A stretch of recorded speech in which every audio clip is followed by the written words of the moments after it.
बिस्मिल्लाहिर्रहमानिर्रहीम। हम कंटिन्यू कर रहे हैं अपनी lecture series on the subject of introduction to business. आज के लेक्चर में हम चैप्टर नंबर 14 के डिफरेंट कॉन्सेप्ट्स के ऊपर बात करेंगे। The major topic of this lecture is basically the new product development. Chapter number 13 में हमने मार्केटिंग के डिफरेंट कॉन्सेप्ट्स को देखा, 4 P's ऑफ मार्केटिंग को अंडरस्टैंड किया, मार्केटिंग रिसर्च प्रोसेस को भी अंडरस्टैंड किया और फिर डिफरेंट टाइप्स ऑफ मार्केट्स को देखा था कि बिजनेस मार्केट्स क्या होती हैं, कंज्यूमर मार्केट्स क्या होती हैं और व्हाट आर द डिफरेंसेस जो कि इन दोनों मार्केट्स में बीइंग अ मार्केटर आप कंसिडर कर सकते हैं while developing any marketing campaign. अभी हम बात करते हैं कि न्यू प्रोडक्ट को जब हम डेवलप करने जा रहे हैं तो उसके लिए क्या प्रोसेस हमें अडॉप्ट करना पड़ेगा। So let's start. New product success होगी या फेलियर होगी।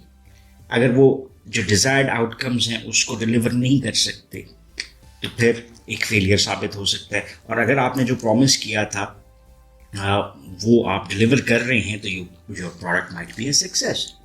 सो देयर आर डिफरेंट कॉजेज जो कि किसी भी प्रोडक्ट की सक्सेसफुल फेलियर में हो सकते हैं। पहला cause, not delivering what is promised. So आपने जो चीज़ प्रमोट करने की कोशिश की है वो प्रोडक्ट में मौजूद नहीं है, जिसकी वजह से आप प्रोडक्ट फेलियर हो सकती है। तो ये एक लीडिंग कॉज है किसी भी नई प्रोडक्ट के फेलियर का। अदर कॉजेज के ऊपर हम बात करें तो getting ready for marketing too late, कि आपका जिस वक्त उस प्रोडक्ट की ज़रूरत थी उस वक्त आपने उसको मार्केटाइज नहीं किया।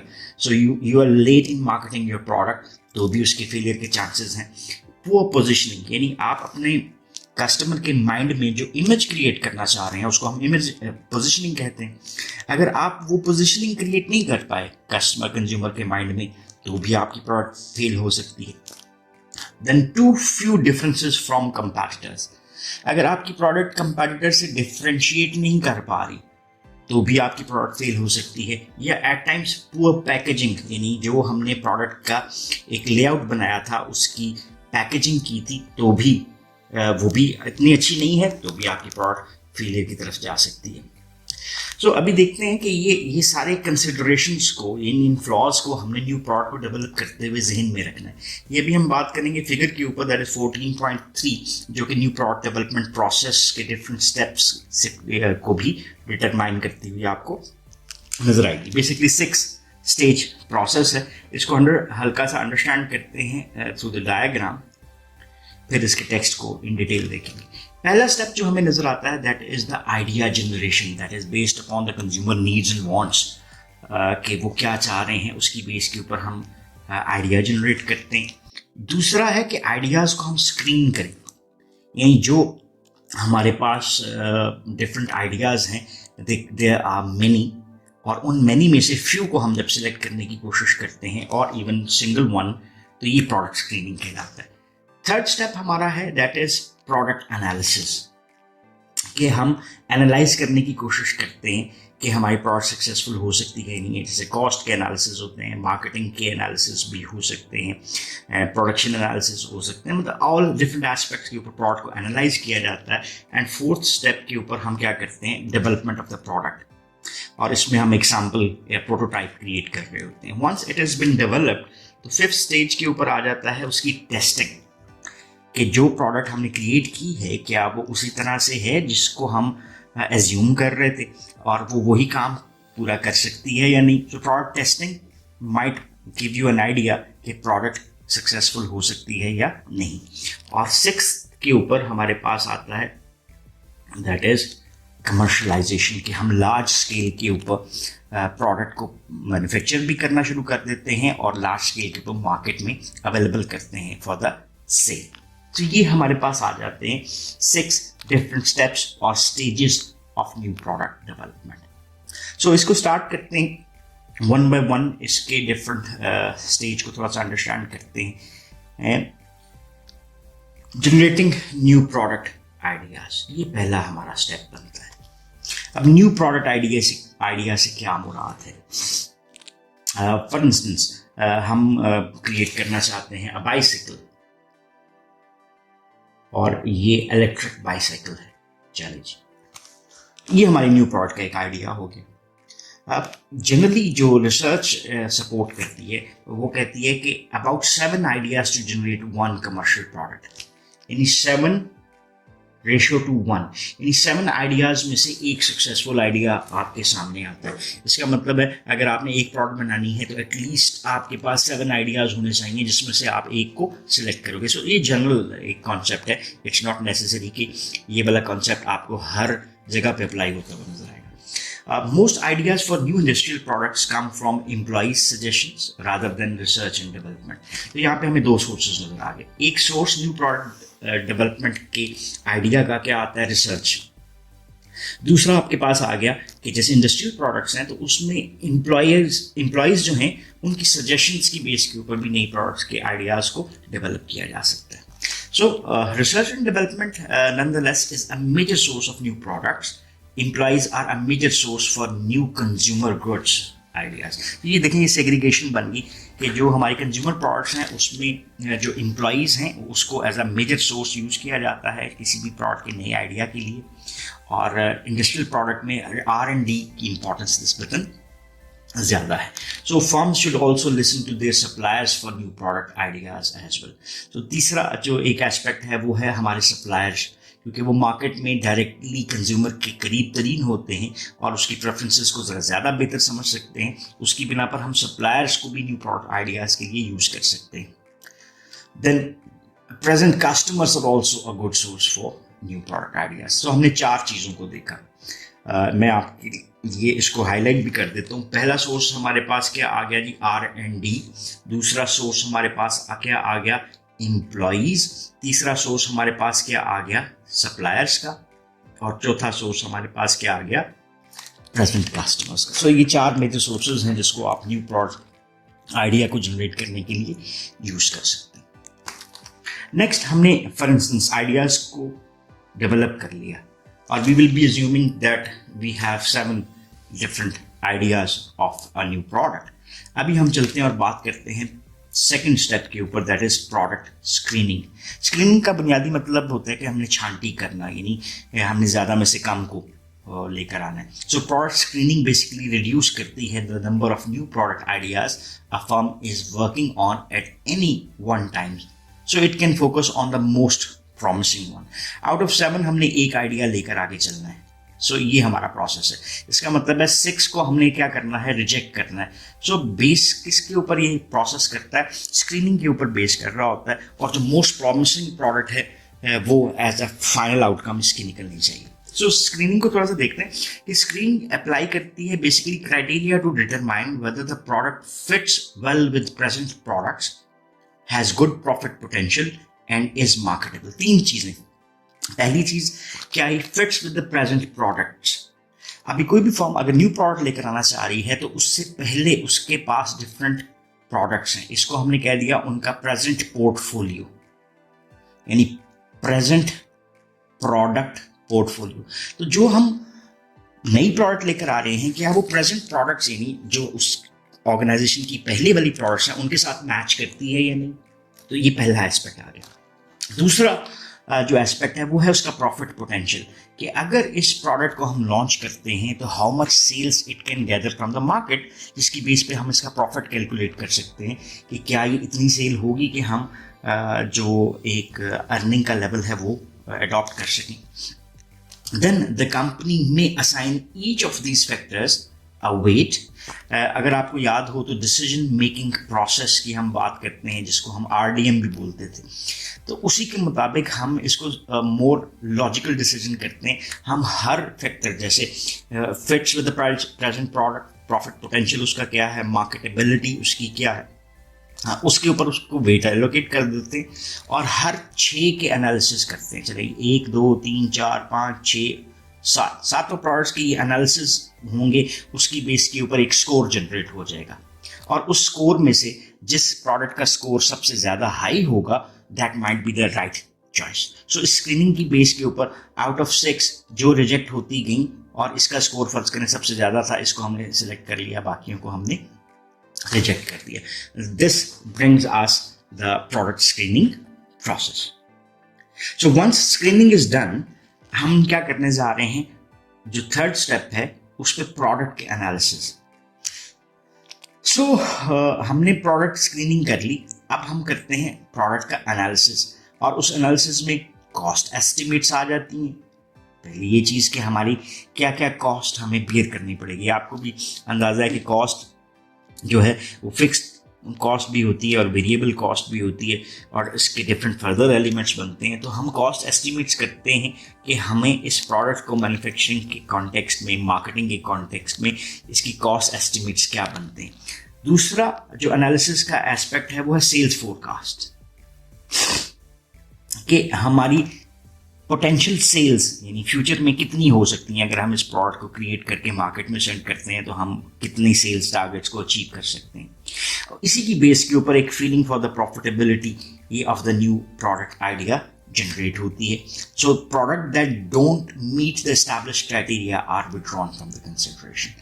सो हमने कहा 7 में से एक आपके पास आगे आई और 7 में से एक मैनी थी, तो ये इन तीनों के एनालिसिस किए। इन तीनों में से जो एनालिसिस को मीट नहीं करेगी उसको हम एग्जिट करते जाएंगे, और जो मीट करती है उसको हम अगले स्टेप के ऊपर लेकर जा सकते हैं। एक चीज़ समझने वाली ये है कि इस सारे प्रोसेस में इट्स नॉट नेसेसरी कि हम एक प्रोडक्ट के साथ काम कर रहे हैं। We might be working still with more than one product ideas. Then हम बात करते हैं किसके ऊपर, फोर्थ स्टेप के ऊपर, that is related to the product development and testing. अगर स्क्रीनिंग हो गई है, एनालिसिस से प्रोडक्ट पास हो गई है, तो firm begins to develop it further, testing many different product concepts, और हम अल्टरनेटिव्स की बात कर लेते हैं। सो इस प्रोडक्ट के डिफरेंट वर्जन्स हम क्रिएट कर सकते हैं और उसके फिर फर्दर हम डिफरेंट एस्पेक्ट्स को देख सकते हैं। So a firm take that makes packaged meat products may develop the concept of a chicken dog, a hot dog made of chicken that tastes like an all beef hot dogs. ये जैसे हमने एक example ये create कर रहे हैं of a product idea. So it will develop a prototype और sample so that consumers can try the taste. So अब देखें, हम इसको नेक्स्ट स्टेप के लिए तैयार कर रहे हैं, वो है कॉन्सेप्ट टेस्टिंग। सो हमने इस प्रोडक्ट के डिफरेंट जो हैं वो वर्जन्स जो हैं उसको तैयार कर लिया, तो ये प्रोडक्ट डेवलप होगी। अब हम इसको टेस्टिंग के लिए लेकर जाते हैं। अब हमने फॉर इंस्टेंस ए भी किया तैयार, बी भी किया, सी भी किया और डी भी किया, and then we bring it into the market. ये कमर्शलाइजेशन नहीं है, एक कंट्रोल्ड लेवल के ऊपर हम इस प्रोडक्ट को इंट्रोड्यूस करवाते हैं, कस्टमर्स को अपने पास बुला सकते हैं, कस्टमर्स तक ये प्रोडक्ट्स लेकर जा सकते हैं।